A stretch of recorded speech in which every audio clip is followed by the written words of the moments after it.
Saludos y bienvenidos a este compartir en el cual trataremos lo concerniente al segundo tema de esta catequesis. Vamos a comenzar poniéndonos en la presencia de Dios, en el nombre del Padre, del Hijo y del Espíritu Santo. Amén. Gracias y alabanzas, Señor Todopoderoso, sean dadas a ti por este día de vida, por la familia, por las bendiciones recibidas.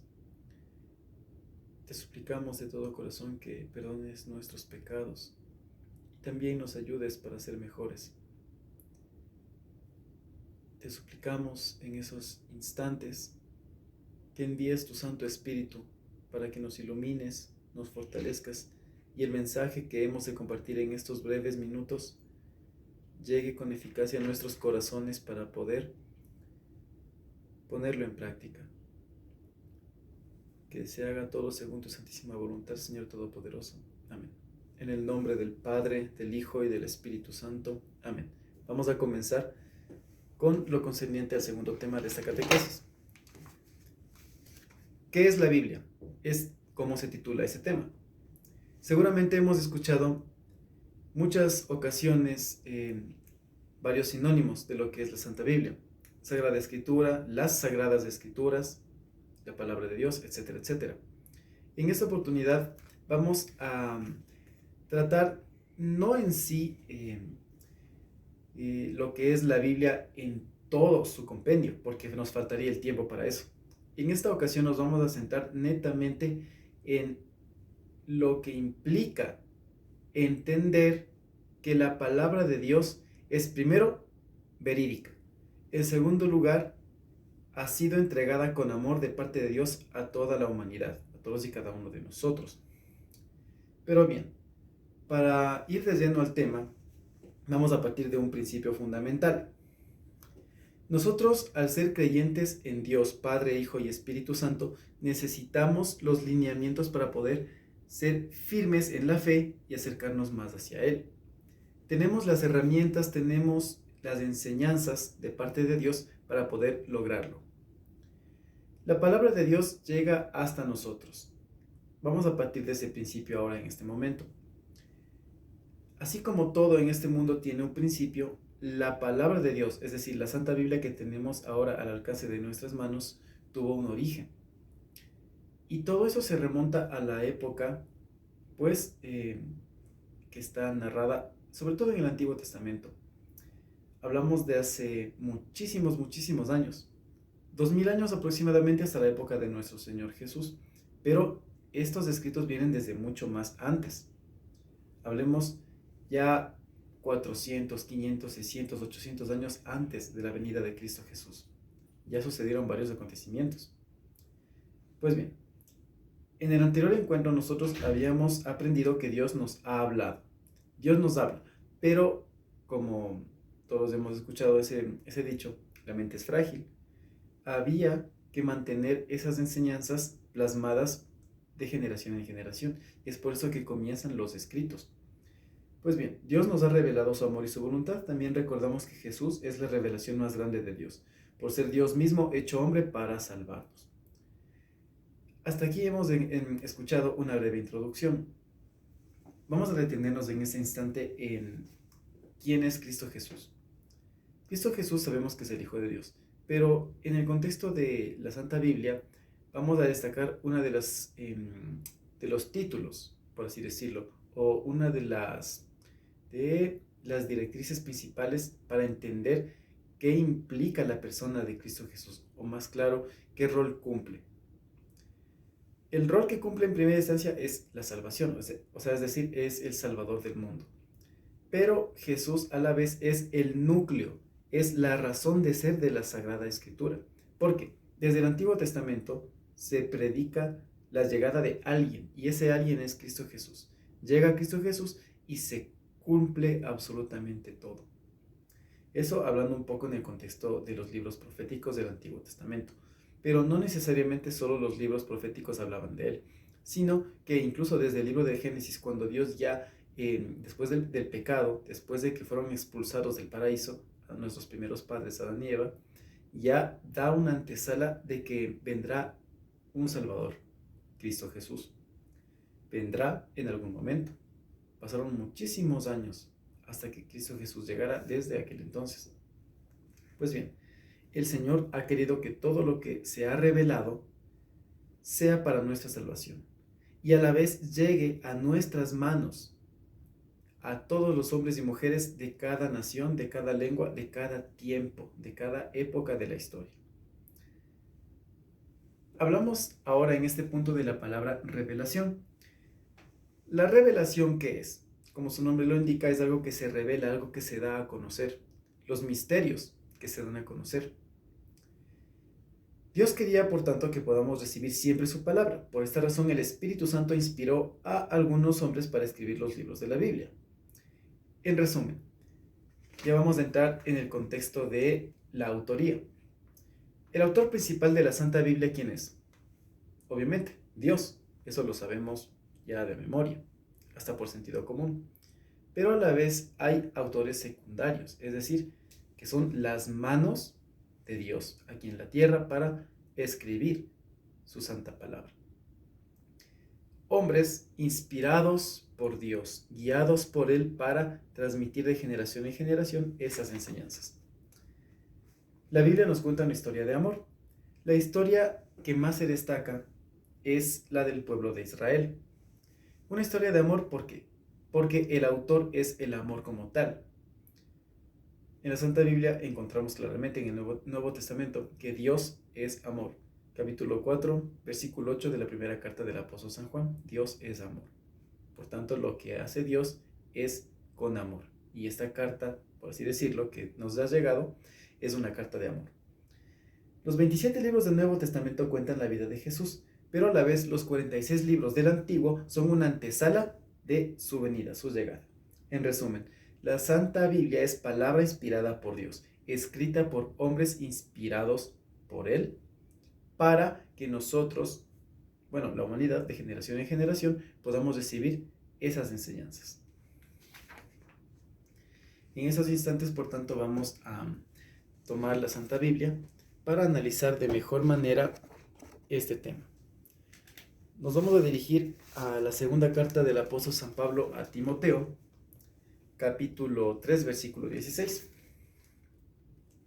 en donde dice: Toda escritura está inspirada por Dios y es útil para enseñar, rebatir, corregir y guiar en el bien. Palabra de Dios. Toda escritura es inspirada por Dios. Es decir, no es invento de los sacerdotes, no es que eso esté escrito en el folleto, no. Eso viene de la Santa Biblia. Toda escritura es palabra inspirada por Dios. Eso que no se nos olvide nunca. Voy a abrir un pequeño paréntesis aquí. Los hermanos separados son muy expertos en manipular la mente de los hermanos, de nuestros colegas católicos que no están formados. Es por eso que hacemos hincapié en esta formación en la catequesis. Los hermanos separados, ¿qué dicen? Toda la escritura es inspirada por Dios, obviamente ellos lo leen, pero ¿qué es lo que ellos agregan de su propia cuenta? Obviamente en sus enseñanzas, ¿no? Porque nadie puede borrar cosas de la Biblia y ponerla, porque es un terrible pecado. Pero bueno, ¿qué hacen ellos? Dicen que toda escritura es inspirada por Dios, entonces ¿para qué quiero otra cosa? Si la Biblia es lo único, entonces no quiero la iglesia, no quiero los sacerdotes, no quiero la confesión, no quiero nada. Es lo que dicen ellos, guiado por las enseñanzas de Martín Lutero, el fundador del protestantismo, rebelde contra la iglesia. Hay que tener mucho cuidado, es por eso que nos estamos formando. Cuando San Pablo habla de esto, se refiere ¿a qué? A que toda la Santa Biblia viene de Dios.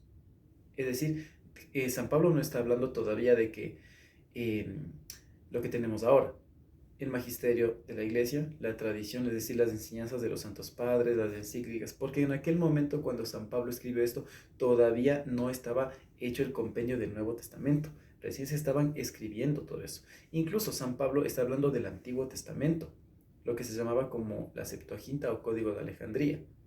San Pablo habla de eso, la Biblia de los 70, porque era la Biblia de los primeros cristianos, ya que el Nuevo Testamento todavía no se escribía. Un ejemplo, el Evangelio de Mateo, Marcos, Lucas fueron escritos muchos años después de que Jesús ya se fue al cielo.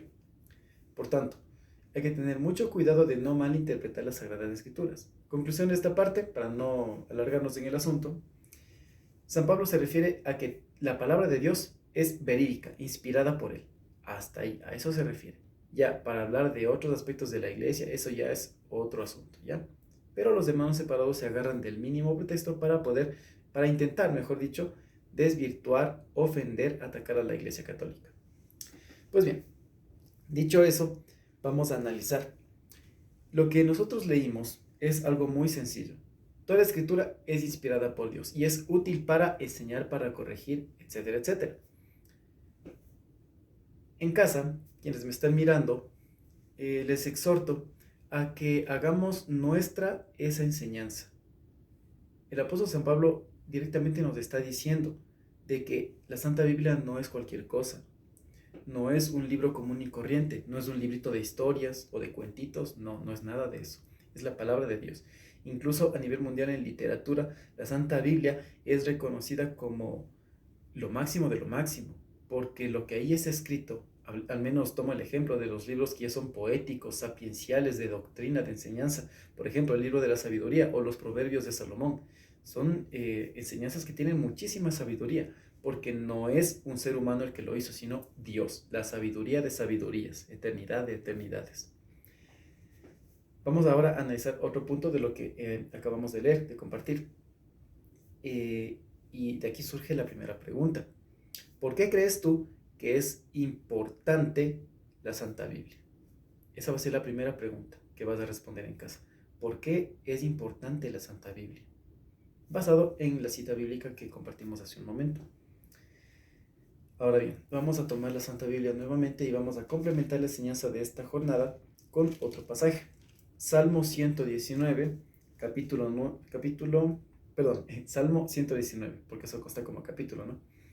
Salmo 119, versículos del 9 al 11. Dice: ¿Cómo un joven purifica su camino? Basta con que observe tus palabras. Con todo mi corazón te he buscado. No me desvíes de tus mandamientos. En mi corazón escondí tu palabra para no pecar contra ti. Palabra de Dios. En este punto va a surgir la segunda pregunta de esta jornada. Y la pregunta es así: a ti como joven, muchacho, señorita, a ti como joven, miembro de la iglesia, ¿cómo sientes que Dios te habla a través de este pasaje? ¿Cómo sientes que Dios te habla a través de este pasaje en tu realidad de joven? Y a la vez vamos a analizar otra enseñanza fundamental de la cual surgirá la tercera pregunta. Vamos a repetir. ¿Cómo un joven purifica su camino? Basta con que observe tus palabras. Con todo mi corazón te he buscado. No me desvíes de tus mandamientos. Hasta ahí una pausa. Dice: con todo mi corazón te he buscado. Y aquí viene la pregunta. ¿Cómo crees que un joven tiene que hacer para buscar a Dios? Tercera pregunta. ¿Cómo crees tú que un joven tiene que hacer para buscar a Dios? Y el último versículo dirá: en mi corazón escondí tu palabra para no pecar contra ti. Voy a explicar un poquito eso, de pronto sea algo confuso. En mi corazón escondí tu palabra. Un ejemplo de esconder. Cuando nosotros tenemos algo muy valioso y queremos que nadie nos lo quite, ¿qué hacemos? Vamos y lo ocultamos en un lugar secreto. Y mientras esté en ese lugar secreto, nosotros tenemos la garantía de que no le pasará nada y que nadie nos va a robar. Con la palabra de Dios tiene que ser algo parecido. No digo que lo guardemos y que ahí quede, no. Digo en el otro contexto. En el contexto siguiente que es así. Nosotros guardamos la palabra, la escondemos de nuestro corazón, pero no para que se empolve ni se quede estancada, sino para que dentro de mi corazón, de mi alma, de mi convicción, de mi fortaleza espiritual obviamente, de mi voluntad, tenga energía que más claro es gracia, tenga la gracia de Dios para poder vencer a las tentaciones del día a día. Eso se refiere.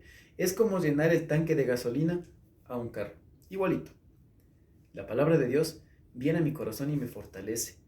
Me ayuda para poder analizar las vicisitudes del día a día y tomar las mejores decisiones. A eso se refiere. Es decir, escondo tu palabra en mi corazón, porque la palabra de Dios es sinónimo de una perla preciosa, de una joya, de un diamante. Tomémoslo de esa manera, como aquel objeto tan valioso que a veces queremos esconder para que nadie nos lo quite.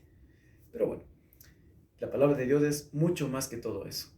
Por tanto, como aquel tesoro tan preciado que es la palabra de Dios, tenemos que guardarla en nuestro corazón y no dejar que se estanque, sino darle uso, así como la gasolina que se consuma en el carro, pues consumir esas palabras, esas enseñanzas para que fluyan y me ayuden para enfrentarme a las tentaciones del día tras día.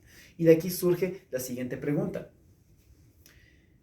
¿Qué estás dispuesto, qué estás dispuesta a hacer para vencer las tentaciones del día a día con la palabra de Dios? ¿Qué estás dispuesto a hacer? Siguiente pregunta será la siguiente. Valga la redundancia. Con la palabra de Dios, ¿cómo tú en el día a día enfrentarás las dificultades de la juventud actual? ¿Cómo tú con la palabra de Dios enfrentarás, más claro, las tentaciones juveniles? Vemos cómo la juventud está tan descarriada, está yéndose al abismo de la condenación eterna. Parece broma, parece chiste lo que se ve, como que solo es de disfrutar por un momento, pero detrás de todo eso está el maligno, está el demonio, el mundo y la carne, atrayéndonos a una condenación eterna si nos sorprende la muerte. ¿Qué estás dispuesto a hacer como joven para enfrentar las dificultades de la juventud actual, que te trata de arrastrar esa vida de pecado? Y por último, voy a retomar la primera cita bíblica que analizamos, 2 de Timoteo 3:16. La última preguntita es así, o mejor dicho, tarea. Vas a leer 2 de Timoteo 3:16 y vas a sacar un compromiso. ¿A qué te comprometes en base a esa sagrada escritura? O mejor dicho, a ese pasaje de la sagrada escritura.